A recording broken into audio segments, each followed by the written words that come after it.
Good evening and welcome to the Burbank Park and Recreation Board, meeting for Thursday, February 12th, 2026. Could y'all please stand for our flag salute?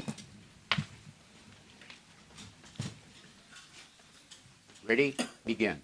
I pledge allegiance to the flag of the United States of America and to the republic for which it stands, one nation, under God, indivisible.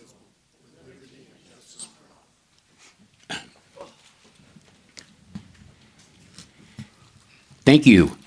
Roll call, Mr. Thompson.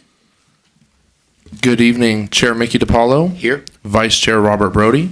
Here. Board Member Farah Asadi. Present. Board Member Maisha Gamino. Here. Board Member Arma Serlian. Here. Thank you. Thank you. Announcements. I'd like to introduce Miss Rena Gamelian from the Burbank Sports Office. Good evening, Chairman Apollo and members of the board. Thank you to everyone joining us this evening. My name is Rena Gamelian, and I'm the Recreation Supervisor in the Parks and Recreation Department. Tonight, I have the pleasure of sharing the department's program, announcements, and updates. Please begin the slideshow. Okay. Story Owl Hour. Join us for the Story Owl Hour, a monthly program that features a nature-themed story read by Burbank Public Library staff, followed by hands-on activity led by Parks and Recreation staff. This event is perfect for children ages 2 to 5. Each month's theme brings new discoveries, and selected books will be available for checkout. Visit www.burbankparks.com to register today. Burbank Adaptive Sports Expo. Join us for the 3rd annual Burbank Adaptive Sports Expo on February 21st, 2026 from 10 a.m. to 2 p.m. at McCambridge Recreation Center. This free and inclusive event celebrates athletes of all abilities, features 14 adaptive sports, and includes a vendor and resource fair with helpful programs and services. Registration is required. Visit www.burbankca.gov/base to learn more and to register. Wild Creatures Walk. Step into the great outdoors and discover the amazing wildlife right here in Burbank. Join us on February 22nd from 11:30 to 12:30 for a docent-led hike where you'll learn about the Verdugo Mountains and the animals that call these trails home. This family-friendly adventure is a great way to explore nature, ask questions, and see the mountains from a whole new perspective. Register today at www.burbankparks.com. Okay, Recreation and Summer Camp Fair. Join us for the Recreation and Summer Camp Fair on Saturday, February 28 from 10 a.m. to 2 p.m. at McCambridge Park. Meet recreation class instructors and summer camp instructors and staff. Participate in fun activities for the whole family, watch live demonstrations, and win free prizes. This is a great opportunity to learn about upcoming classes and camps and get your questions answered before registering. For more information and to register, visit www.burbankparks.com. Okay, Burbank Clippers Night. The city of Burbank invites you to join us for the exciting night of basketball as we cheer on the LA Clippers. Tip-off is set for March 1st at 6 p.m. at the new Intuit Dome. Come be part of the energy, enjoy a great game, and show your community spirit alongside fellow Burbank fans. Visit www.burbankca.gov/sports for more details. Moonlight Hike. Join us for a Moonlight Hike on March 3rd. Enjoy a unique evening, workout while basking in the full moon's glow. Hike times vary depending on sunset. Visit burbankparks.com for details and to register. Don't miss your chance to experience nature in a whole new light. Dig Burbank. Join the Dig Burbank volunteers on February 7 at 8 a.m. as they help care for our parks and keep our community beautiful. Lend a hand with planning and cleanup, meet new people, and make positive impact right here in Burbank. All ages are welcome and tools and supplies are provided. Learn more at www.burbankca.gov/dig Burbank. Follow us, stay in the loop with the latest Parks and Rec updates by connecting with us on Facebook and Instagram. Thank you. This concludes the department's announcements. Thank you, Rena. Chair, if I could just say, Rena, amazing. And you are amazing because you're everywhere, and I want everybody to know that this individual was just promoted. She's amazing, so congratulations. I'll take the announcements over for you, don't worry. Okay, thanks. Thank you, Robbie. Congratulations, Rena. Presentations, holiday meals recognition, Miss Roxana Tabibi.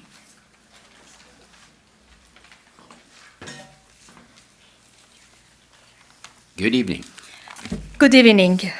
Good evening, Chair DePaulo and members of board. My name is Roxana Tebibi, and I have a privilege of serving as Social Services Supervisor for Senior Nutrition Program in our Parks and Recreation Department. Joining me tonight is our amazing Social Services Coordinator, Sandra Allen, who coordinates our home delivery meal program. Chair DePaulo, would you please join us at podium? Tonight, we are here to celebrate some truly extraordinary volunteers, people who have given their time, energy, and heart to serve the city of Burbank for many years. These incredible individuals and organizations have gone above and beyond, delivering meals to our seniors on Thanksgiving and Christmas Day, ensuring that no one is forgotten during holidays. Since 1973, the City of Burbank's Elderly Nutrition Program has stood as a lifeline for our seniors, providing not just meals, but dignity, wellness checks, and human connections. For over 50 years, this program has helped homebound seniors remain safe, healthy, and independent in their own homes. And tonight, we proudly recognize the partners and volunteers who made our holiday meals possible. For more than many years, they have delivered far more than food. They have delivered compassion, joy, and warmth of community during most meaningful time of the year. Please join me in giving a huge round of applause as we honor the following groups and individuals. When I call your name, please come forward to receive your certificate and take a photo.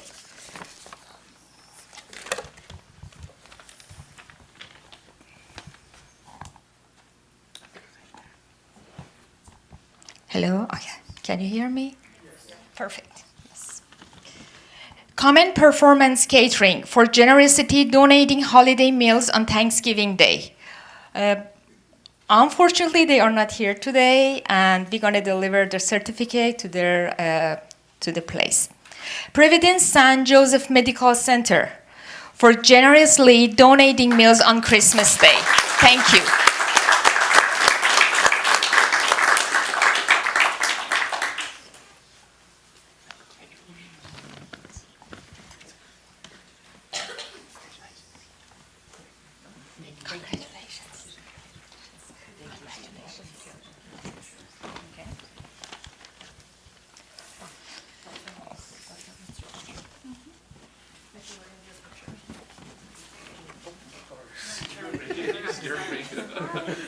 Okay, 1, 2.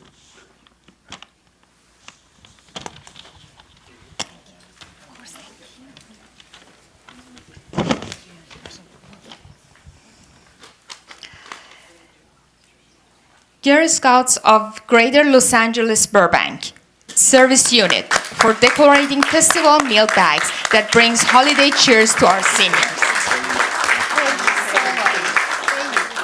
Congratulations. Take your pictures. 1, 2, 3.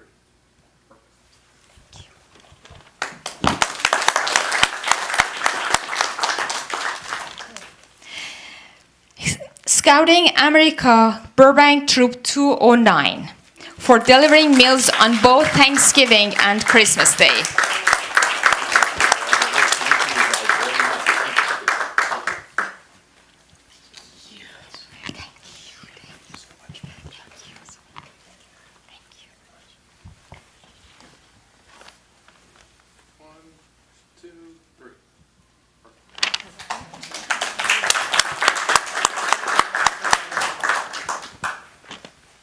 Okay, our volunteers, Julie Barnhart, Mike Graceov, and Fred Orr, for personally delivering meals on both holidays.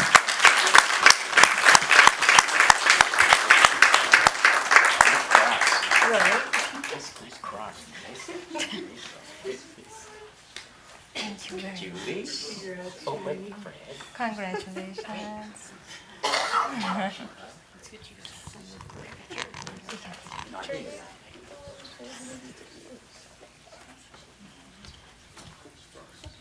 One, two, three. And then we're just gonna do one big group picture, so if I can get everybody back in, please, for all of our amazing volunteers.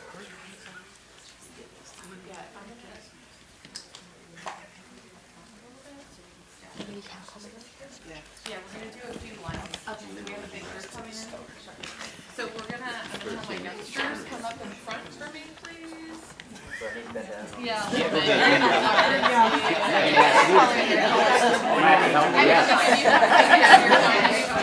a little bit. My bending days are over.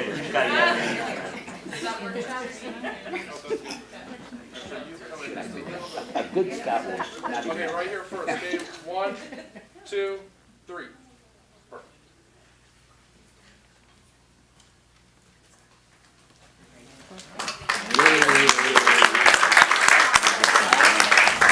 Okay.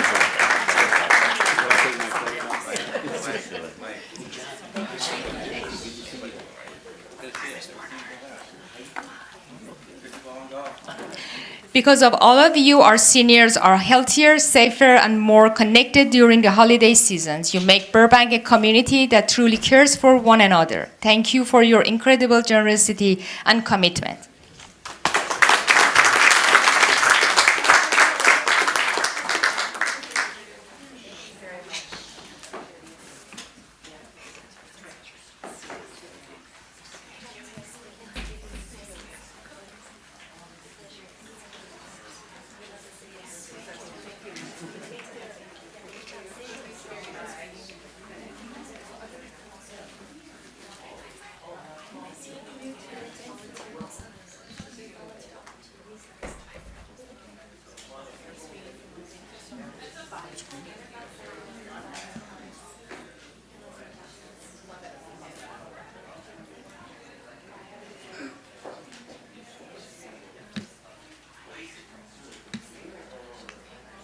What we would do without our volunteers. Let's give them another hand.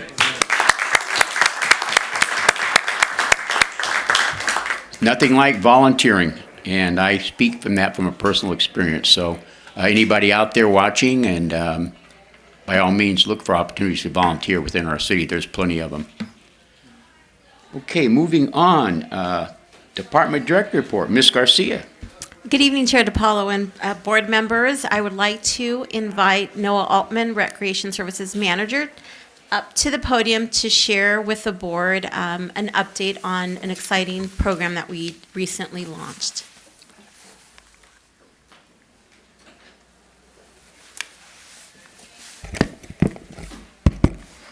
Good evening, Chair DiPaolo, members of the board. Noah Altman, Recreation Services Manager, overseeing the Youth and Teen section of our department. I'm here tonight to proudly announce that the Burbank Parks and Recreation Department successfully launched the San Fernando Valley's first accessible trail program, a first of its kind in Southern California. So this is a pretty big deal. If we could start the slideshow.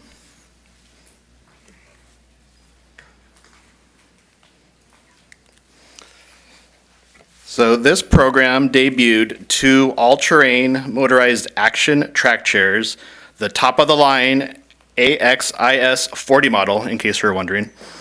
So these chairs are look like little mini tanks, but they're chairs designed for people with mobility issues to traverse, all terrain vehicle or all terrain landscapes. So these are going to be deployed in our Burbank trails. So these chairs allow individuals with mobility limitations to safely and meaningfully experience the Stow Canyon Fire Road Trail, a shared use trail that is not accessible with traditional mobility devices. This initiative reflects Burbank's continued commitment to dignity, independence, and full participation in outdoor recreation for residents and visitors of all abilities.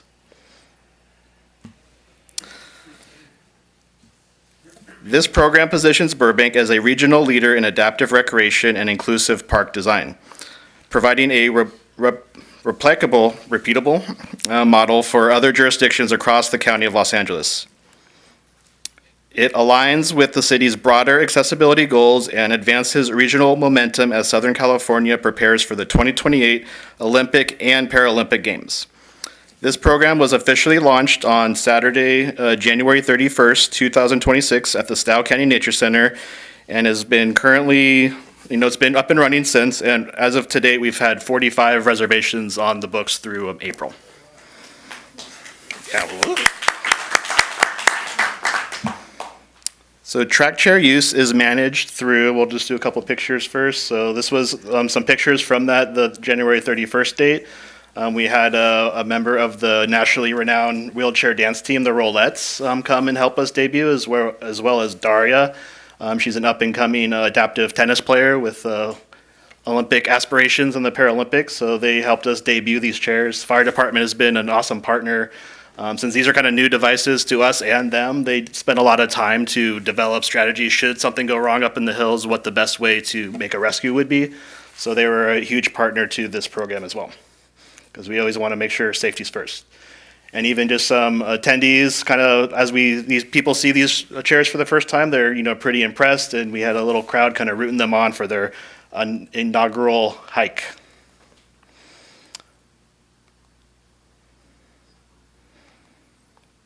All right, so how do we use these chairs? So the program is managed through a structured online reservation system to ensure safe, equitable, and organized access. Reservations are made online through burbankparks.com. So to do that, people need to make an account, and then they select facility rentals, then Stow Canyon Nature Center, and then adaptive hiking rentals reservation option. So available reservation times appear in the calendar as green. If they're orange, they're kind of on hold. If they're grayed out, they're not available. Prior to trail use, participants complete in a safety orientation, sign a waiver, and participate in a brief test drive. Reservations allow for a guided hiking experience of up to 2 hours. The Trail Accessibility Program expands recreational opportunity for individuals who have historically been excluded from natural trail systems. The feedback from the community has been overwhelmingly positive. We've received numerous emails, social media comments, and just people coming to the center of just how much this program means to them. People that have maybe enjoyed hiking and then due to an illness or injury, had that taken away with them, and now they can kind of return to it. Or for some people, just experiencing the trails for the first time. So it's very touching. The staff up there is doing a great job, and the community is really appreciating this initiative. So a huge thank you to Leadership Burbank, Class of 2025. So it was through their fundraising efforts last year that we were able to purchase these, or they were able to purchase chairs and donate them to the city. So these are now city-owned assets that the community can enjoy free of charge. These chairs are also going to be part of our upcoming Burbank Adaptive Sports Expo event next Saturday, February 21st from 10 a.m. to 2 p.m. at McCambridge Park. So we'll have these chairs out so people can take them on a little test drive. They do a little demo and kind of learn more about the program. So hopefully more and more people can learn about them and benefit from them. So that concludes my director's update, even though I'm a manager, but I'll turn it back over to Marissa. Thank you. Thank you, Noah. Thank you very much. I just want to express a sincere appreciation to the board for your leadership and support of our department. Shout out to one of our board members who was part of a Leadership Burbank Class of 2025, who did the fundraise for these chairs, and also to board member Brody, who attended the event on the 31st. So really, I'm very, very proud of my department, of my staff, for their passion, their commitment to improving the lives of our community, and we cannot do what we do without your support. So thank you very much. So just for clarity, when somebody reserves the chair and they go up to get it, it comes with and they're about to go into the fire road, it comes with a guide. Guide is part of it, or they have to have somebody with them, like their own person? But both. So as Noah mentioned, they will be watching a video, an instructional video, sign a waiver. We'll test the chair out at the nature center to make sure they feel comfortable. But we are requiring that they bring somebody with them that's an adult, 18 years and older. And we are also having either a staff member or a volunteer accompany the individual and their assistant to go up the trails. And this is just as we launch this program, we want to make sure that we're doing it right. If there's any issues, we want to make sure that we have staff there. So that's, and also some of our users are minors, which is why just having that additional member or staff, family member or a friend to accompany them is important. Thank you. Sure. Thank you. I'd like to make a comment. Thank you for all of your amazing work, Diego, Marissa, everybody. I'm proud to be a part of a community that is so inclusive and leading the way, being the first in Southern California to do that, not only just with these hiking chairs, but in so many ways. So really proud and grateful to you all for doing that for the community. Thank you for all your hard work. Thank you. Now it's time for a public comment portion of the program. Now's the time for general public comment. For members of the public who are here in person and wish to speak, please fill out one of these. Well, they're kind of yellow. It says cream color, but look yellow to me. But general public comment cards to the recording secretary. Any person speaking during general public comment may address the board on any matter related to the Park and Recreation Board. Comments are limited to 3 minutes per person. In order to promote fairness, please stay within your maximum allotted time of 3 minutes. A timer is available on the podium to help the speaker keep track of how much time is left. Please state your name and your name for the record. And I also encourage you to call in during the general public comment period at 818-238-3335. Callers will be placed in a queue until all in-person comments have been received. For callers, please remember to lower the volume on your TV or computer and take your phone off speaker when you deliver your public comment. At this time, we will begin with in-person comments. The first speaker card I have is Eric Hawk of the Burbank Community Band. Mr. Hawk. All right. Hey, Welcome, hey. sir. Thank you. Hey, and good evening to the wonderful members of the Burbank Parks and Recreation Board, terrific city staff, and other folks who've taken time out of their evening to participate in this meeting. First, this board, and through this board's Cultural Arts Commission, has been a great friend to the Burbank Community Band, and we are incredibly grateful to this board in its efforts to develop and implement the Community Arts Grant Program to support a variety of artists and artistic groups here in Burbank.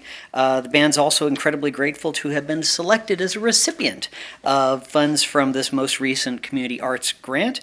Some wonderful applicants and recipients this year, and it's just cool to be on the list alongside them for sure.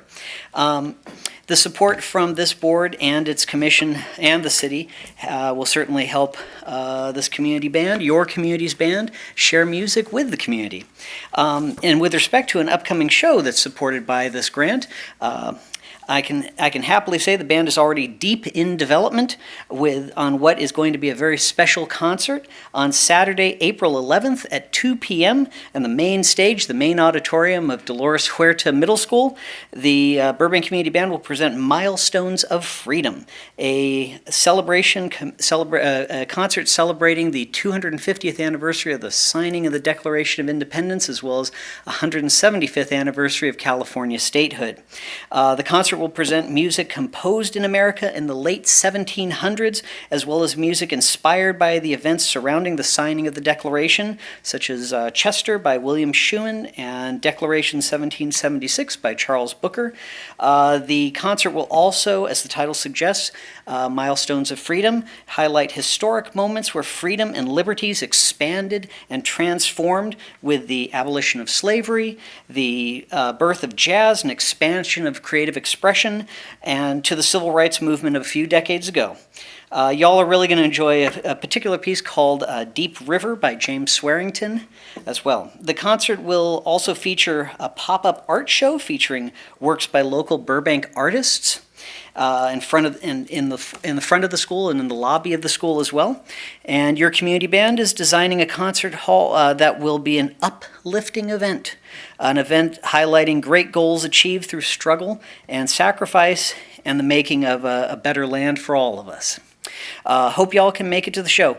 Again, that's a free concert. The Milestones of Freedom concert will be on Saturday, April the 11th at 2 p.m. at Dolores Huerta Middle School, 420 South Mariposa Street, right here in Burbank. And if for whatever reason you cannot make it to that show or would like to see us twice, the band will have a preview concert on Friday, April 10th at 10 a.m. at Jocelyn Adult Center, 1301 West Olive Avenue here in Burbank. Thank you. All right. Perfect timing. Hey, thank you, thank you. Thank you, Eric.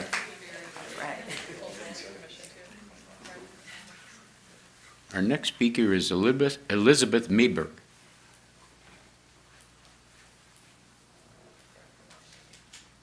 Elizabeth? I think they were at the wrong meeting. I think they were the group that walked out. Okay, we'll put that aside. My next speaker, our next speaker is Collabrook Myers. And they stepped out also? Okay. Alrighty, so if they do happen to come in, maybe they just left? We believe they may have attended, thinking it was a different meeting. Okay. So. Thank you. Do we have any phone calls? No, we don't. Okay. There are no calls in queue. Thank you for your comments. Do we have any, no other speakers? Seeing no other speakers, we'll now close the public comment. Any board comments on our public comments? Any of you would like to speak on that? Just to the Burbank band, congratulations on your grant. That's very exciting. And I just want to say I always appreciate your comments on inclusion and what you just shared about freedom. I'm very proud to hear that. So thank you for always being so inclusive. Yeah. Thank you, Eric, very much. And if I could just echo my board member, Mr. Hawk, my eyes lit up when I saw the band on the list of the recipients. That's amazing. And, I want to tell everyone that although you kind of pitch it as if you can't go, well, there's also the preview at the Jocelyn. That event is amazing because that's the one where I saw you most recently at the holiday show. And those senior, you could not have squeezed another chair in there. And I don't think anybody in that room probably could have made it to Huerta. They're there for the low income lunch and other activities. And I'll tell you, you really lit up that room with that holiday presentation. And I'm sure the one in the spring is going to be just as meaningful for those. And living across the street, I'm sure I will see you there. So thank you very much, Eric. Thank you to both board members for those nice compliments. And well-deserved, Eric, and your board and your band members. Thank you. For all of you that don't know, they come to our Memorial Day and Veterans Day ceremonies each and every year, ever since 1988 when we started our formal ceremonies, and before, I'm sure. Okay, moving on.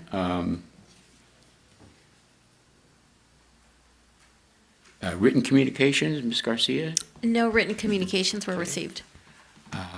Any park board comments, including reporting on liaison assignments? Okay, moving on to new business. Fall 2025 Parks and Recreation Program update. It's my pleasure to introduce Ms. Lizette Rojo.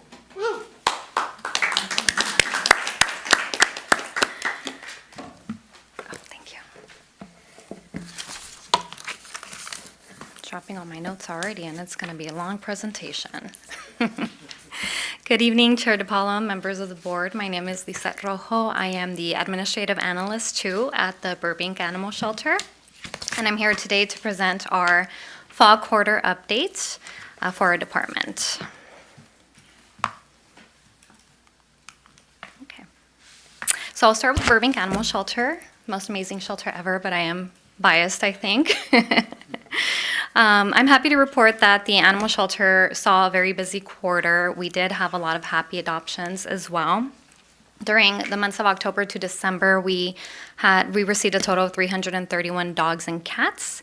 We held several adoption promotions, including our Big Love, Big Discount dog adoption promotion, which discounted $1 off of every pound the dog weighed. So throughout the quarter, we were able to adopt a total of 275 dogs and cats. We also returned a total of 56 dogs and cats to their owners. And although our kitten season was winding down, we still had 68 new kittens enter the kitten foster program, and a total of 70 were adopted from that program. Our animal control officers are also very busy. They responded to a total of 2,216 calls for service. In December, we were invited to come out to a local Starbucks coffee shop. We brought out 3 of our dogs, Milo, Lorelei, and Ozzy, to an event called Pups for Cups. They were able to meet fellow animal lovers and coffee lovers. They got a lot of treats. Only 1 pup cup per dog per medical. But they had a great time, and they were able to meet a lot of fun, nice people out at that event. Also, this past quarter, we had a very notable adoption. Mila and Sasha, who had been at our shelter for 2 years and were our longest-term residents at the time, were finally adopted to their forever home. They really hit the jackpot. They were adopted and went on to move into a spacious ranch. The family actually plans to add a donkey and/or horse as well. So we just couldn't be happier for them. As you can see in the video, they're just living their best lives now. So congratulations, Mila and Sasha. And just to wrap up our 2025 calendar numbers, we're happy to say that in 2025, we achieved a 91.4% live release rate. In total, we received a total of 1,517 dogs and cats, and of those, 1,008 were adopted, and additionally, 260 were reunited with their owners. So it's actually a 2% decrease from the year prior, so it's getting a little better. On to the cultural arts section. During the 2025 fall quarter, the Betsy Lukey Creative Arts Center hosted the Pasadena Society of Artists, featuring 61 exceptional works from 49 distinguished artists, including paintings, sculptures, and more. The show celebrated the talent and diversity of the local creative community and was juried by Juan Bastiz, a local-based portrait artist. The exhibit was kicked off with an opening reception on October 3rd. Betsy Lukey also hosted the Burbank Arts Association annual exhibit, showcasing many talented members. The exhibit commenced with a reception on October 34th, including many patrons that attended in costumes. In coordination with the Fine Arts Federation, BLCAC hosted the 2025 Holiday Boutique from December 4th to the 18th, featuring handcrafted items from over 80 vendors. This was a record-setting year, handling over $60,000 in sales. Phase 9 of the Burbank Arts Beautification Program received a total of 66 applications. 6 artists were selected to paint utility boxes along Verdugo Avenue. Each artist created original artwork inspired by the theme Back to Our Future. And a VIP reception is scheduled for spring 2026 to recognize and celebrate the artists and sponsors of phases 8 and 9. The third funding cycle of the Community Arts Grant Program launched on September 9th, offering grants ranging from $1,000 to $5,000 to support local artists and art organizations. 46 applications were received and 36 applications advanced to panel review.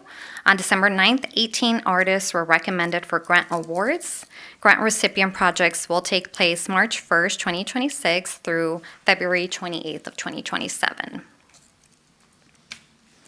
Throughout the quarter, Dig Burbank and the Burbank Volunteer Program organized several volunteer events aimed at enhancing community spaces. Volunteers contributed to improvements at Jocelyn Adult Center entryway and the McCambridge Park gazebo area. On November 7th, Dig Burbank partnered with Edison Elementary School with their 5th grade class to complete a beautification project at George Isaiah Park. Through Plant for a Greener Burbank, 14 new trees were planted at Johnny Carson Park, and overall BVP continued to provide essential support to 25 different volunteer stations across the city and counted with 295 active volunteers who contributed more than 16,307 service hours. Now, Adults 55, they had a fun time this last quarter. During the fall quarter, the department offered 750 programs serving the 55-plus community, collectively attracting more than 8,600 participants, reflecting a strong and sustained engagement from our 55-plus community. The Jocelyn Adult and Tuttle Senior Centers continued to provide robust programming, offering more than 65 weekly classes and 15 monthly classes, including Tai Chi, chair volleyball, and organized walking groups. The Elderly Nutrition Program had an extraordinary impact in advancing food security and strengthening its unwavering commitment to serving older adults in compassionate and impactful ways. Through the hybrid distribution model, 19,761 dine-in and grab-and-go meals were provided to older adults. The home delivered meal initiative delivered 7,387 meals directly to homebound seniors, ensuring that some of our most vulnerable communities received consistent, nourishing meals in the comfort of their own homes. During the holidays, as we heard earlier, they also were provided with hot meals for Christmas and Thanksgiving. The Senior Center patrons continue to receive access to a variety of, let me skip to the next one, I'm reading something else. Several holiday celebrations were held through the season, including costume parades at all 3 nutrition locations, a Thanksgiving celebration, and holiday concerts at both Jocelyn and Tuttle Centers. These events provided community engagement and festive enjoyment across multiple program sites. During this quarter, the Community Services team offered 4 senior day trips to their participants. The outings included the Avocado Festival, Oktoberfest in Big Bear, a visit to Morongo Casino, and the Holiday with Frank Sinatra show at Almanzor Court. These trips provided a variety of engaging experiences for the community and were well received by attendees. On December 6th, the city hosted the annual Mayor Tree Lighting Ceremony in front of the steps of City Hall, attracting over 600 attendees. The event featured festive music and dance performances. Guests enjoyed appearances by Disneyland's Chip and Dale, and joined Santa and Mrs. Claus in a spirited sing-along of Rudolph the Red-Nosed Reindeer before City Council officially lit the holiday tree. And in celebration of our department's centennial, over 300 attendees enjoyed the Party of the Century at Enchantment Under the Bee event at McCambridge Recreation Center. The event was also a celebration of Back to the Future's 40th anniversary. Attendees watched the screening of the film, got their photo taken with the DeLorean, Marty, and Doc Brown, and rocked out to the flux capacitors, playing songs from the movie and other 80s hits, gracing the very same stage that Marty McFly auditioned on, as McCambridge was a filming location for the movie. And in October, the Burbank Animal Shelter hosted its 100-cent adoption event. To celebrate, adoption fees were reduced to 100 cents, or just $1. The event featured participating vendors who provided information and goodies for adopters and pet enthusiasts. And all in all, the event was a great success. We were able to adopt 30 pets that day. In November, the Youth Leadership Program started its 2025 to 2026 season. Here we see some of our future leaders participating in various educational sessions, covering important topics including leadership, sustainability, CPR, and first aid. Through YLP, participants also had the opportunities to tour the New York Film Academy, where students learned about various career paths in media and received instructions on improv and public speaking skills. The counselor and training program was offered from September 29th through December 5th.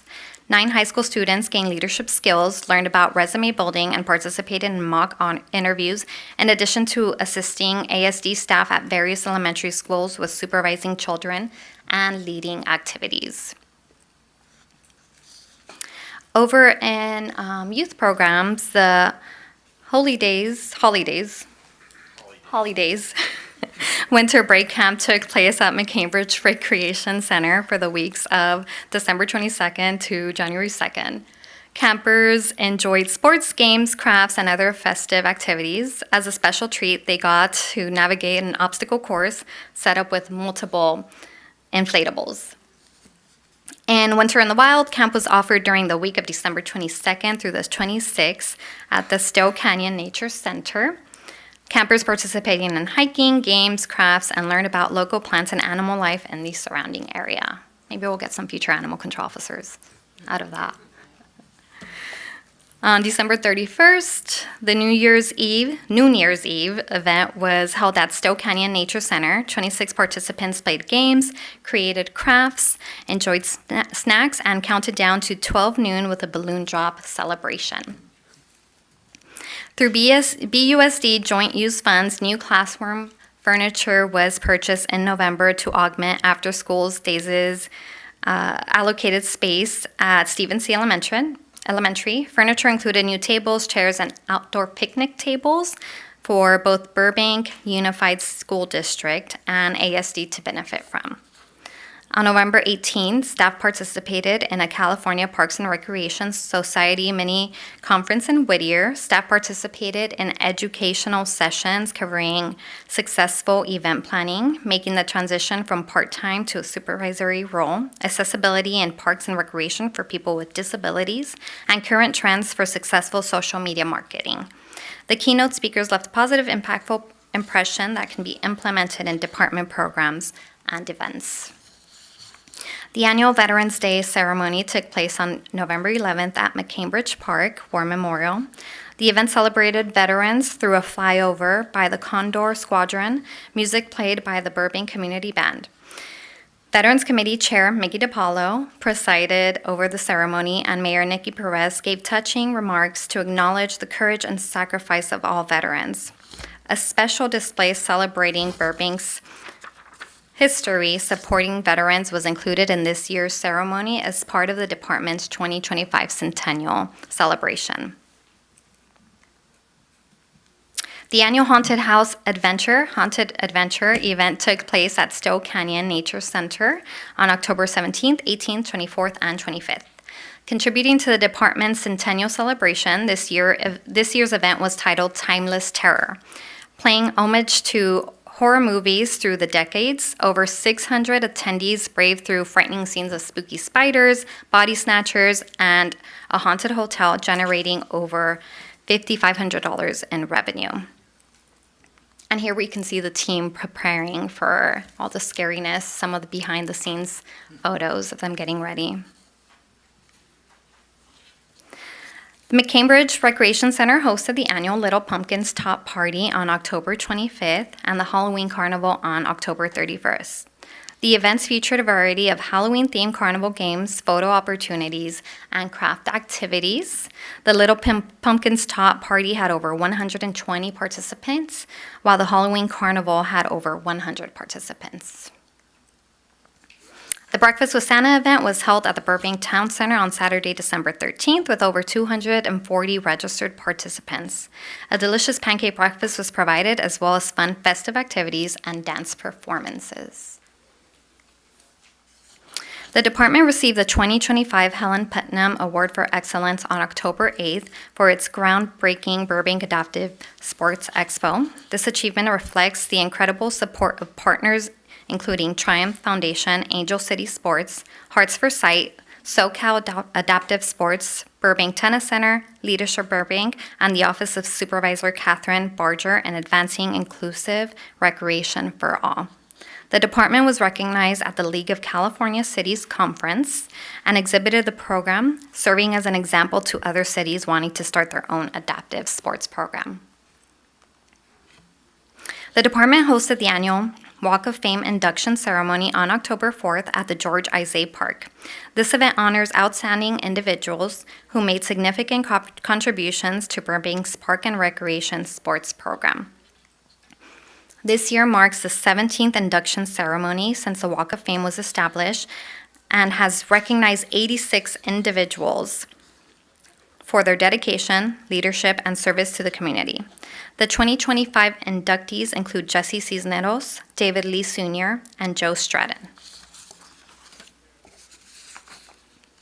On November 23, 2025, as part of the 26 Champions Grant, Black Buddha Productions filmed the Burbank Power Soccer Program's match against LAFC at the McCambridge Recreation Center. In the lead up to the 2026 World Cup, a promotional video highlighting all 26 champions will premiere, showcasing the City of Burbank Power Soccer team. Parks and Recreation Director Marissa Garcia and Burbank Power Tour coach and program originator Armando Ornelas was interviewed as part of the production. Players received custom jerseys, medals, and a team trophy at the conclusion of the game. In aquatics, the Verdugo Aquatic Facility welcomed more than 12,000 total entries across recreational swim, lap swim, permit groups, and aquatic programs this past quarter. The department hosted the Floating Pumpkin Patch on October 18th at the Verdugo Aquatic Center. This family-friendly event allowed children to pick pumpkins from the pool, enjoy splash activities, Halloween games, and other fall-themed fun. Registration was sold out for all 4 sessions with over 400 participants registered. The department continues to provide high-quality forestry maintenance services to support the health, safety, and long-term sustainability of the city's urban forests. During the past quarter, the forestry section completed 1,914 programmatic tree prunes, addressed 74 broken branches, removed 37 trees, ground 15 stumps, and restaked 9 trees. In addition, staff responded to 249 calls for service related to tree maintenance needs across the community. The Urban Forest Management Plan is underway, and the department completed the community engagement phase. Outreach efforts included 2 community workshops, presentations to Park Board and Sustainable Burbank Commission, 2 in-person community meetings, and 1 virtual meeting in October. The online community survey closed at the end of October with a total of 371 responses received. The project consultant is currently preparing a draft plan, which is anticipated to be presented to the Board and Sustainable Burbank Commission in spring of 2026. The Burbank Program Activity and Service Subsidy Program, or PASS program, provides Burbank residents in need of financial assistance the opportunity to engage and participate in citywide services. During the fall quarter, the PASS program successfully enrolled an additional 57 individuals, bringing the total number of participants to 741. Additionally, during the fall quarter, the PASS program partnered with Burbank Bike Angels to provide 58 children from PASS-eligible households with beautifully restored, age-appropriate bicycles and brand-new helmets. The initiative received an overwhelmingly positive response from children and families, bringing joy to the holiday season while promoting physical activity, safety, and a sense of community support. During the fall quarter, the department issued 7 film permits generating $18,685 in revenue. The projects presented a diverse range of production types, including feature films, television series, commercials, and a documentary. DeBell Golf Course served as a filming location for a Netflix production. Other notable productions filmed during the period included Apple TV's Bad Monkey Season 2 and Hulu's Stassi Says docu-comedy series. The department successfully completed the Santa Anita Playground Equipment Replacement Capital Improvement Project. The official grand opening of the newly renovated playground was held on October 30th, 2025. Attendees included Vice Mayor Takahashi, Councilmember Rizzotti, City Manager Justin Hess, Parks and Recreation Board Chair Mickey DiPaolo, and a representative from Los Angeles County Measure A. This renovation was made possible through funding support from Los Angeles County Regional Parks and Open Space Measure A grant. along with community development block grant funds. The new playground features inclusive play elements designed to provide children of all abilities with a safe, engaging environment where they can play, imagine, and grow together. This concludes my presentation. I will open it up to any questions or comments. Thank you. Thank you, Lizette. Very robust presentation with a lot of great programming. Need my water. I have a question that's kind of two-part, and this might be a question that Marissa might need to answer, but I'll throw it out there and then you guys can figure it out.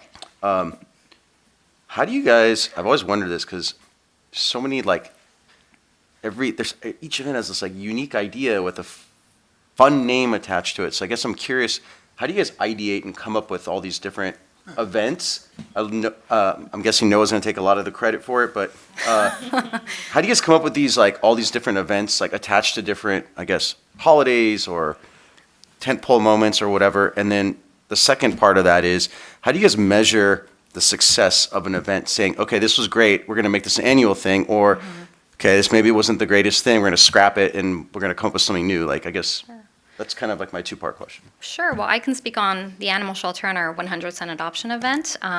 It was a previous employee, Tony, and our superintendent, Brenda Castaneda. We just got together and we're chatting. We're like, 100, why not do a 100% adoption event? We were just chatting and it just kind of came out organically. And I think how we measure the success of our event is I like numbers. I like to compare our numbers from one event to the other, or just generally how we're doing on a monthly basis. In June, we had also had actually a free adoption event that was sponsored by San Francisco ASPCA, Cow Animals, other animal welfare organizations. And I think we adopted out 19 animals during that event. So I think our 100% adoption, if we're comparing it, was highly successful. But I mean, I think every adoption is a success. It's kind of hard to just put all our success on one event and just one adoption. I think, or several adoptions, right? I think just seeing, for us, an animal go to a home just makes all the difference. And it's kind of cheesy, but that's a success for us. Thank you, Lizette. You answered that perfectly. And to help kind of augment her response, our staff comes up with these names. I'm not going to take any of the credit. We have an amazing team that are super creative. They collaborate with one another. As Lizette mentioned, maybe our marketing team is helping, or just somebody just has an idea, or that one small idea, after further discussion, it kind of evolves into something different. So in terms of the names, staff is super creative and comes up with these names. And also to measure our success, as Lizette mentioned, right, it depends on the program, right? One adoption is a success for us. And staff also will evaluate. After an event, there's a debrief. Staff will come together and talk about, what was successful, where are areas for improvement. Numbers are important to us as a department as well, so we want to make sure that our programs grow, events grow. Our base event, for example, right, our inaugural event had 100 participants and 1,000 attendees. Year 2, we had a couple hundred participants, athletes, and 3,000 attendees. So we keep track of that information, and we want to make sure that we are always improving. I will also, and we look at cost recovery to make sure that that is in line with what our goals are. We do surveys as well for programs, after school care classes. We read all of the feedback that we get. So we're very open to always improving. And I will tell you that while it doesn't happen a lot, if there is a program that we've been doing for a long time and maybe it's not as successful, we will maybe reimagine that event or that program, turn it around. The needs of our community are constantly changing, and our department is really good at pivoting, evolving, really making sure that what we do is what the community wants and needs, and doing it at the best possible way that we can in the most responsible and efficient manner. So I hope that helps answer that question. And if the a community member slash resident, do they ever have ideas of, oh, I went to this event, that was really cool. I have an idea for something that we can do. Yeah. Do you guys take those suggestions? And curious, has any community suggestions ever turned into an actual Burbank Parks and Rec led event? And if the answer is no, I'm not asking to like, I'm just curious if like any of them have actually turned into something you guys have done and, you know. Yes, and I'm looking at to my team. I'm drawing a blank as to. I can Yes. I can take that Diego will one. take this one. So we've met with community groups like the Burbank Advisory Council on Disabilities, and they introduced programs to us, and they actually introduced us to the Rolettes, right? Who is now a feature staple. It's part of our programming, and they made that connection. We followed up.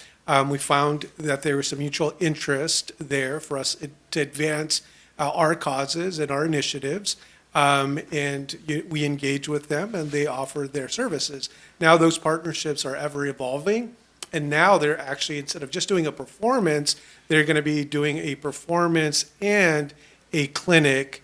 And because of that momentum, I think I may have mentioned this in passing, but the Rolettes used to do a 300-student camp at the LAX Marriott. They've decided, because they have so much momentum here in Burbank, they've moved that event to the Marriott in Burbank, across from the airport. So again, those are the partnerships, those are the collaborations, those are the community initiatives that kind of come up through grassroots connections and relationships, and we take every opportunity where it makes sense for us to expand programming.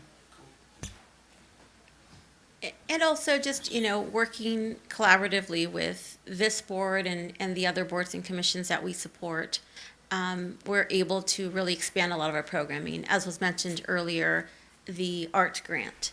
That was something that, clearly there was a need, that there was ideas, and working with the Burbank Cultural Arts Commission and staff with the support of this board and council to get the funding, we're able to launch that grant program. So those are just some of the most recent programs that we've launched because of the feedback we hear, or because somebody has an idea of, maybe another city does art grants, right? So those are things that, I'm very happy and proud that we're able to, we're very open. If we can do it and if it makes sense, we will try it. My motto is try it.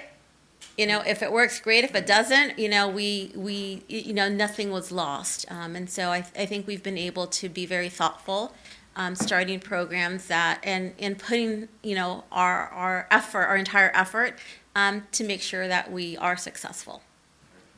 I wanted to round off, and I'll make it very brief.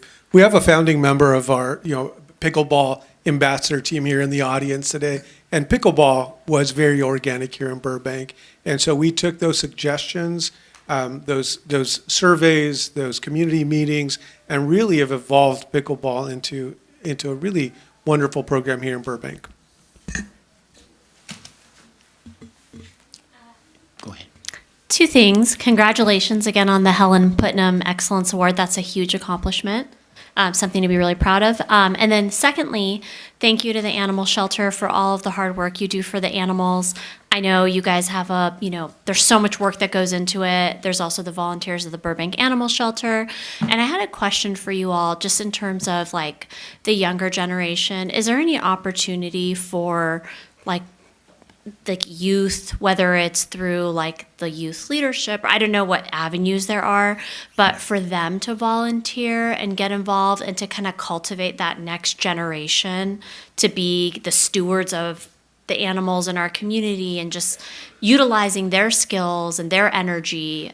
Do you guys do that today? I wasn't sure. Is there an opportunity to consider that in the future? I would say so. Currently, we don't work with the youth leadership program, but we do have youth employment workers through the CREST program through management services. Every season of theirs, they send us maybe, I don't know, like 8, 9, sometimes 10 student workers who come over, and they become very involved with every aspect of the animal shelter. They help with cleaning. Sometimes they help with medical, just like tending to whatever they may be needing. And we also, with the younger youth, we do a lot of tours with like Girl Scouts or Boy Scouts or other groups where they come and they learn about the shelter. Our animal control officers also go out to elementary schools pretty regularly to do presentations there and talk to them about everything related to the animal shelter. So we get involved with the youth in that way. But yeah, I'd say there's probably more opportunity. Yeah, they also do reading with the elementary schools. I think at Washington they do that pretty regularly. So yes, volunteer projects. We've had several Boy Scouts come in, or finish their Eagle Scout projects at the shelter. We've had one educate the public about coyote awareness. We had another who rebuilt our turtle pond, which was just needed a lot of help at that point. So we do try to welcome any opportunity where we can get the youth involved. Lizette, that was an amazing, we forget sometimes just how far our reach is at Parks and Rec. That was an amazing presentation. I also want to say, and I think there's something you touched on that's in the heart of every member of this board. The animal shelter, you know, when I was on the Water and Power Board, we used to say, before you freak out about your utility bill, look at the neighboring communities and see what they're paying for similar things. You know, we live in such a bubble in Burbank because things are so well run, especially at Parks and Rec. And I had the opportunity to adopt a dog this weekend from another shelter, a city shelter in North Valley. It was the Chatsworth facility. And I'll tell you, my family, we were all in tears. I mean, it just, shelters are hard to run, and they did not have a VBAS program. And boy, you're thinking to yourself, oh my gosh, we just don't know how lucky we are in Burbank to have such an amazing shelter. Even though sometimes I think, oh, Marissa, let's move it somewhere else, let's make it bigger. Now I see it's just amazing. And I have a question for you. One of my adopted animals, my cat, is from Burbank's foster kitten program, and I adopted that kitten through a presentation at Centinela Pet and Feed. And I know you highlighted a Starbucks activity, but I don't see that as much anymore. Are we still going out? I mean, it was great. Centinela donated the space. I think a lot of the animals that were there were being fostered, so they had to come somewhere anyway. So they all came to Centinela, and I remember it was a huge success. Are we still doing that?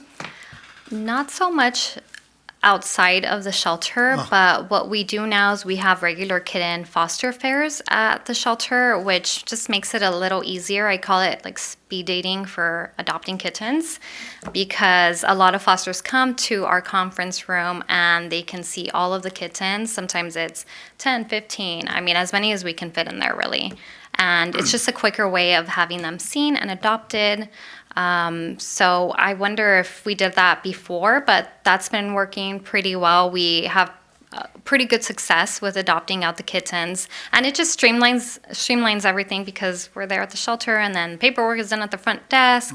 The foster parents or very well-experienced cat volunteers are there to help navigate through the adoption process for the adopters, and they also provide a wealth of information and knowledge to those adopters. So I know that's been the model we've been using now. So I think it's been working for the volunteers. They really like that setup. Mostly for, I think, the dogs is where we try to get out, especially those longer term dogs that have been at the shelter a little longer, maybe need more exposure. That's when we try to get them out. But the shelter, I think, is just the most ideal setting for processing an adoption. We have our play yards in that case, right? So the adopter can also bring their dog if they have one already to do an introduction with their dog and a dog of one of our dogs. So we have had success where we go out to events and we've literally driven the dog back to the shelter so that it could be adopted by somebody who saw it at an event. But hopefully in the future we can continue to maybe ramp that out up in the and do more community. events. Yeah. And if I could also add, one of the benefits of the animal shelter now being under Park and Rec is we have a lot of events in our department, and whenever it's feasible for the animal shelter staff or the volunteers to be out at one of our events and bring some animals, we do that. So while it may not be an event at an adoption event at a pet supply store where it's very focused, we do expose a lot of our animals to the community as a whole through our events as well. Great. Thanks. Thank you. Thank you for the wonderful report, Lizette. Getting back to the animal shelter real quick, over 1,500 dogs and cats total, and other animals. Is that the grand Dogs total? and cats only. Okay. 1,517. I think at the 91%, I'm not sure about stats, but I think that's pretty darn good. It's Knowing kind of a that- big deal in the animal welfare world. Right, but I think what you all do there is wonderful. And real quick question, I say we do have some youth come there, like during the summer. Is there a certain liability or anything that their parents have to be aware of, in case something happens, as opposed to working in an after-school program? Is there a more of a liability factor, or does anybody know that? I just was kind of wondering. I'll try to answer that question. So we do have a Burbank volunteer program, the VBS, or VBP, sorry. I am all confused with VBAS and volunteer. But the Burbank volunteer program we coordinate all volunteers, whether youth and adults. I think when we're talking, and we want to make sure that we're placing volunteers at the right locations. And so while sometimes it might be a little bit more challenging to have a youth volunteer at a specific location, whether it's the animal shelter, we want to make sure that they have a great experience. It makes sense for us operationally, and for the youth. We want to make sure that we place them in the right location. I think there are, we want to make sure that we have youth volunteers of a certain age. Especially at the animal shelter where there's a little bit more, risk. You have, a lot of people coming and going. You have animals, and sometimes, animals will, we can't predict their behavior. So we want to make sure that we have volunteers of a certain age. So I think that that's where the Best in the Crust program, these are middle school, high school students, student age volunteers. We want to make sure that makes the most sense. And yes, there's risks and there's, waivers and all that stuff that's filled out and completed. I will mention that we do have a lot of youth volunteer in our department. The DIG program, for example, or Plant for Greener Burbank, are great community volunteer events where we have parents with young kids that will come out with their parents and help clean our parks, plant trees. So that is a more appropriate volunteer opportunity for the our younger volunteers. But then, as they start getting into the middle school, high school age, they will volunteer at some of our other programs, as was mentioned, right? Our summer days program, there'll be counselors in training. And so, again, we welcome every volunteer of every age to sign up through our Burbank volunteer program. And then we'll just make sure that they're placed at the most appropriate location that works for us as well as for them. One other comment. As far as I think it's wonderful this past year what our department has done, and our administrators and our face-to-face leadership staff just have carried on a tradition in this department of a lot of the citizens come up with ideas that they want something like, you go back to the skate park. There was a lot of, we had community meetings on that, where they wanted it located, what they wanted included in it, and our department did their best to accommodate the skateboarders and the other people that came in the neighborhood there over at Valley Park. And same with Johnny Carson Park, the renovation of Johnny Carson Park. Way back when, our mobile recreation program, the youth board came up with a lot of things, after school days program, and this department continues to carry on with this wonderful tradition of accommodating the public's likes and dislikes as much as possible. And I think our face-to-face staff should be commended for taking these programs under their wing and doing a great job. And it just shows how our department is, everybody's in there together. And, I think we all should be proud of what we do. And all these programs you did in 2025, sure, you celebrate our 100th anniversary. So I just want to thank you very much for the wonderful report tonight. And thanks to our staff for the great job they're doing. You're welcome. Thank you.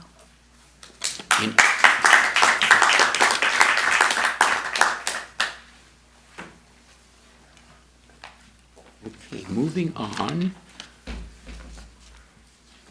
Mr. John McGinley, the roller hockey rink annual report. Okay, thank you.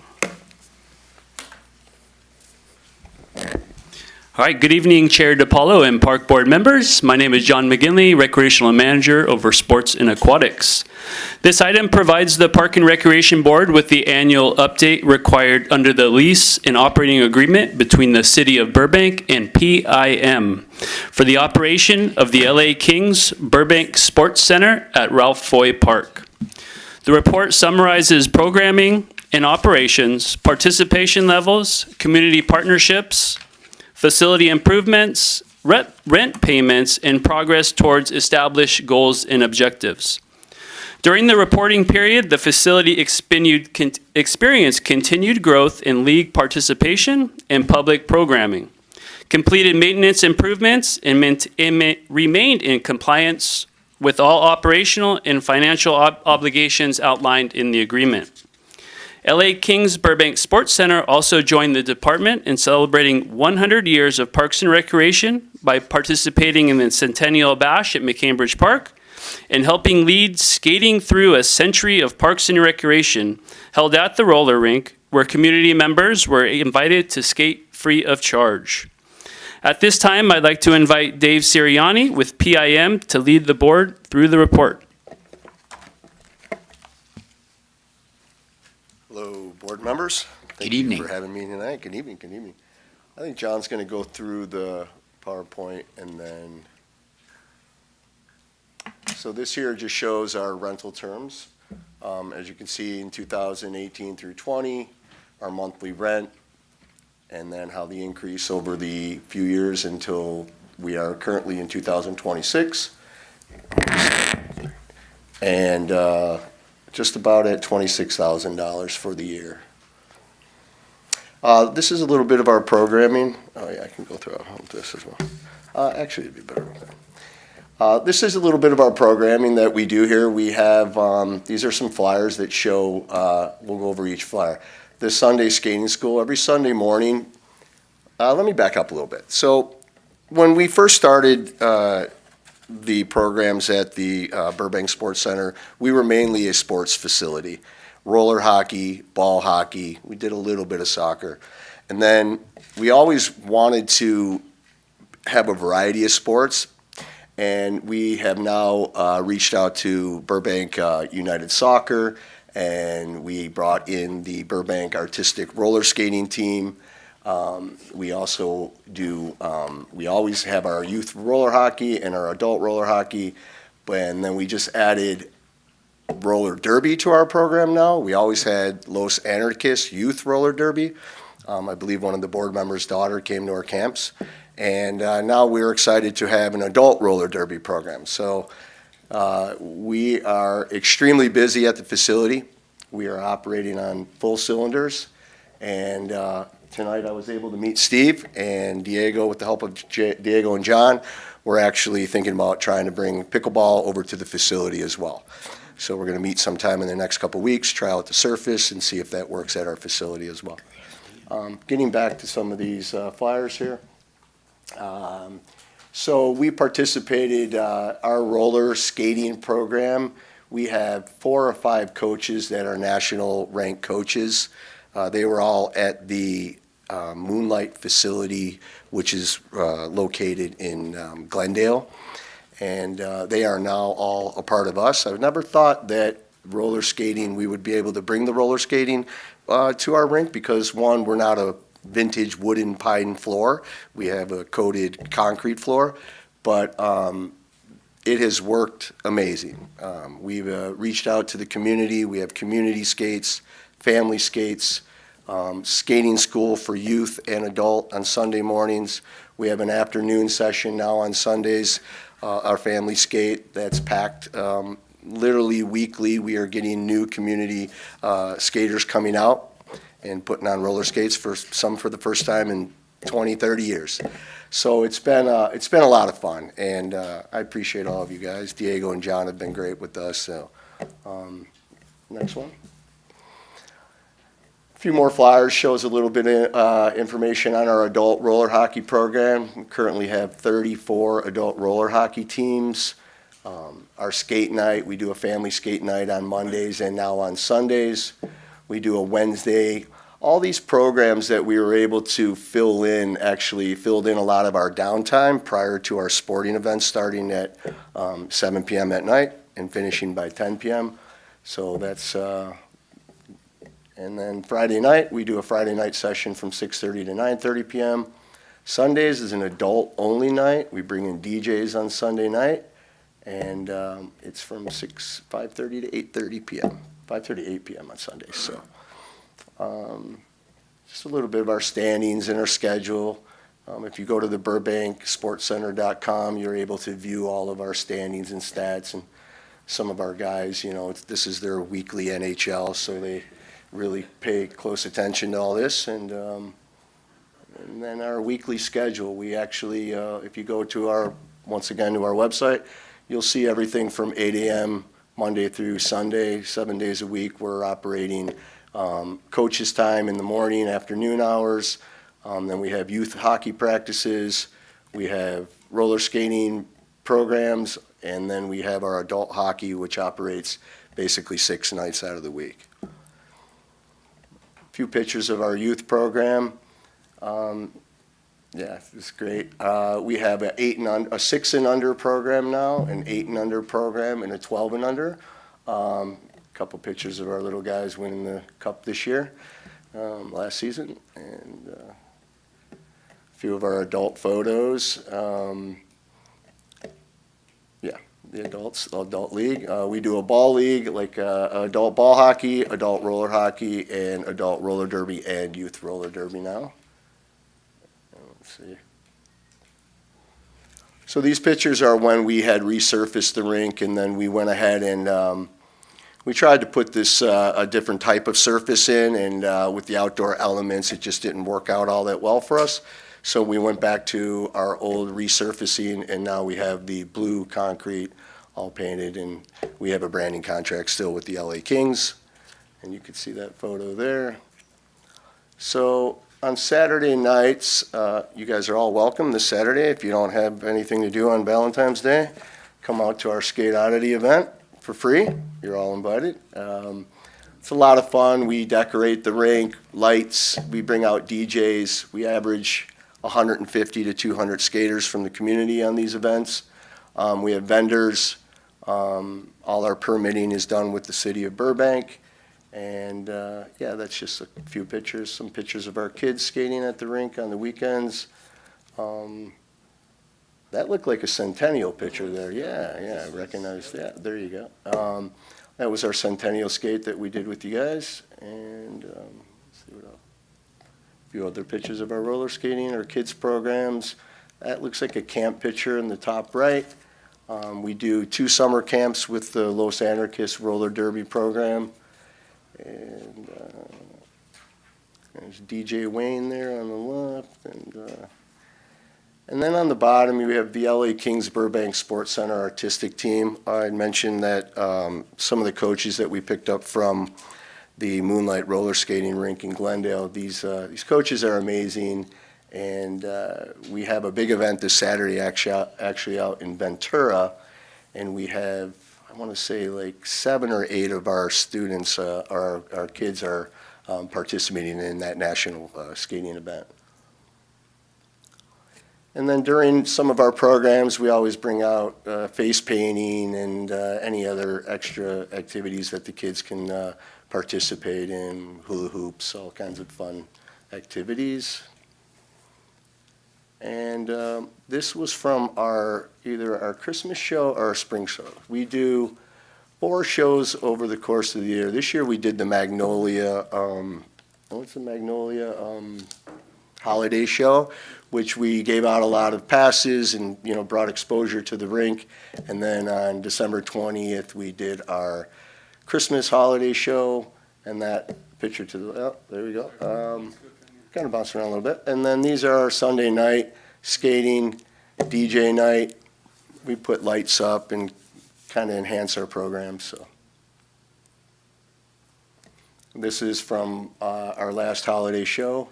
And you can see some of the skaters, and we actually had some people here from that worked in the movie industry that their kids participate in our skating program. They came out and they actually built a pirate ship, which I was just amazed at, like in less than like 10 hours for these kids, and the kids were able to use it for different props, and you can see the smiles on their faces. They love it. So.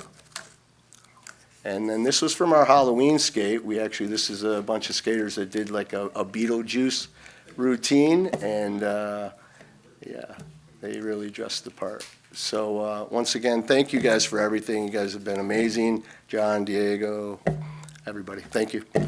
Any questions? Yeah, thank you. Good stuff. No, this is great. You guys have a lot going on there. I don't know the roller hockey circuit that great, but are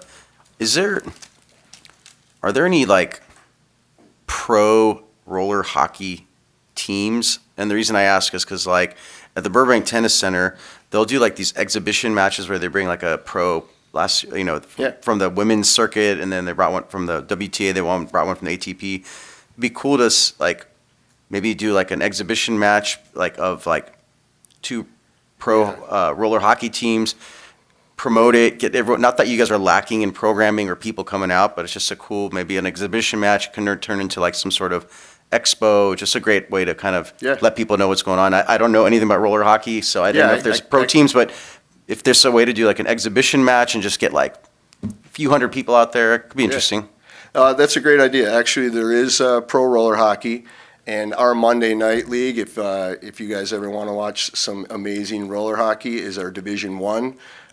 Guys that have played high-level hockey, either ice hockey in college, and now they're playing roller hockey to these days.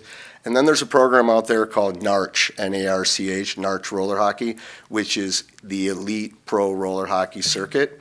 And I'd say there's probably anywhere from 30 to 40 of players at our facility that currently play in that NARCH roller hockey tournament. So it's a series of tournaments throughout the United States. So yeah, but that is a great idea to get more of those guys out there to do kind of like more tournaments and stuff like that. Yeah, thank you. I really appreciate your presentation and that this opportunity is available to our residents. To me, it feels more accessible than even really being on the ice. My family comes from an ice background, and my kids are competitive skaters, and so it feels more accessible to me. Is that accurate? Most definitely. So roller hockey, I mean, we also own an ice skating rink, so that's kind of my background as well. Okay. But roller hockey and roller skating has always been more affordable. As you know, the ice skating or figure skating can be very expensive. We literally charge $9 for admission. Oh, amazing. So we are packed in our public sessions. The community loves it. it's affordable, and we want to keep it that way, so. Love that. That's Yeah. very important. Thank you Yeah, so thank much. you. Thank Second you. question. I noticed a lot of the pictures, people were on quads instead of inlines. Is that intentional or? So we went out and purchased about $15,000 worth of quad skates, just to have that for our public sessions. We have everything from size junior 8s to adult size 14, so we have everything. And then we just recently, over the last year, started picking up a lot of blades, because there are a lot of people that ice skate, that rollerblade. They rollerblade the pass through Burbank, and so we now have, we offer both of them. That's great. Thank you so much. Yeah, thank you. And I think the pickleball partnership could be something really interesting, so I'm glad the two of you are going to explore that with each other. Yeah, thank you. We've met, John and Diego actually brought that to my attention, and we met a few weeks ago out at the rink, did some measurements and that to see if it would actually fit in our facility, and it will. And now we're just going to, with Steve's expertise, we're going to bring out some paddles next week, and we're going to knock the ball around and see how it'll work. So, yeah, thank you. First of all, thank you for a great report, John. Thank you also. I think it's amazing that when you came on board, it was strictly roller hockey, and you guys, dove in and got things straight and did a great job. But Thank you. I love how you're incorporating all the other recreation programs and bringing back roller skating. I think it's great. And you mentioned Moonlight Rollerway. It used to be called Harry's Roller Rink, and I went there back in the 6th grade in the late 50s, I'll say. So that's been there forever, and they do a lot of filming there. Oh, yeah. But it's nice that you have a co-op with them, and and skating is definitely a family activity. And I live in that neighborhood. I've walked by there several times in the evening, and it's nice to see that it's being utilized. Number one, and there's a nice crowd out there. Yeah. I commend you on the work you're doing, and I look for even a bigger and better. And I love the fact that you're putting in possibly a pickleball court, because we need them. And so Yeah. thank you for working with John and Diego. Yeah, absolutely. Thank you. All right, and best of luck. Thank you. Best more success to you. Thank you. Thank you. This isn't really regarding the roller hockey rink, but since we're on the topic of roller skating or inline skating, whatever you call it, I was thinking, I don't know, have you guys seen like Ciclavia that they do across LA? I was thinking that we have the beautiful bike path. Like, is there a way to do like a skate lavia? And do something cool, like, or along the bike path there. Again, I apologize, I know it's not really related to the roller rink, but since we're on this topic, like something along those, like, I feel like that bike path could be something skating related, like a full day, like, a few hours where people can just skate. Maybe there's like vendors set up, like, I feel like a skate lavia, similar to a Ciclavia, like kind of in Burbank. So thought I'd throw that out there. I'm sure it would work. I mean, Really good suggestion. I know that there have been a lot of conversations within the city about having a ciclovia or some sort of an event in the city. I can share that the Chandler Bikeway is technically a transportation corridor. So one of the city is, obligated to make sure that bikeway is, we're not blocking it, it can help folks, whether walking, cycling, different modes of transportation can get across. That being said, it doesn't mean that, there can't be, and there are organized groups that will use the bikeway for some events, but I think, that suggestion is something that maybe we can consider doing something at one of our parks where we're not inadvertently impacting other groups or other users. But certainly we will take that back and we'll also share it with our colleagues in our community development department, transportation. There might be ways to, along maybe on one side of Chandler, along the bikeway, right? So we're not creating some, yeah. Partnership with the roller Correct. rink and, they can offer up, Yeah. they can set up shop there and help set up Correct. Yeah. skate. I don't know, just Yeah. trying to think of like the outside the box. No, absolutely. It's like, it's just I didn't know all the rules on that, but Yeah. it's just like this beautiful bike path. And Absolutely. No, perfect. Thank you very much.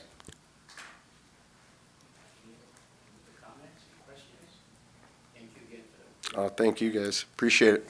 We'll see you soon. Bye. If any of you guys ever want to come skate, bring your families. I'm there all the time. Any of you. All right. Thank you so much. Bye, Marissa. Diego, thank you. Okay, gentlemen. Moving on to the consent calendar. All matters listed under the consent calendar are considered routine by department staff and may be enacted on by the board by one motion. There will be no separate discussion of those items unless, before the board votes on the motion to approve the recommendations, board members, staff, or public request specific items be removed from the consent calendar for separate action. Removed consent items will be discussed separately. And the consent calendar includes established budget parameters for fiscal year 2026-27, approval of the minutes from January 8th, 2026, City Council agenda items update,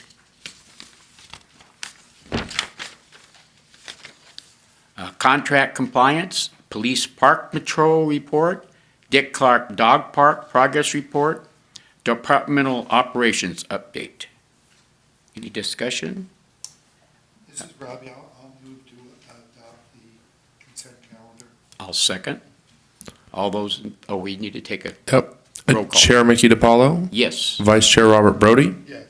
Board Member Farah Asadi, Yes. Board Member Maisha Gamino, Aye. Board Member R. Musterland. Yes. Thank you. Any tabled items? No tabled items? Additional comments from the board?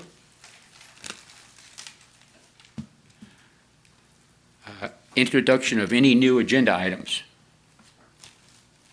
Okay.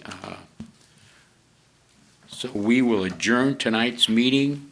Next regularly scheduled meeting will be on March 12th, 2026. We're adjourned. God bless.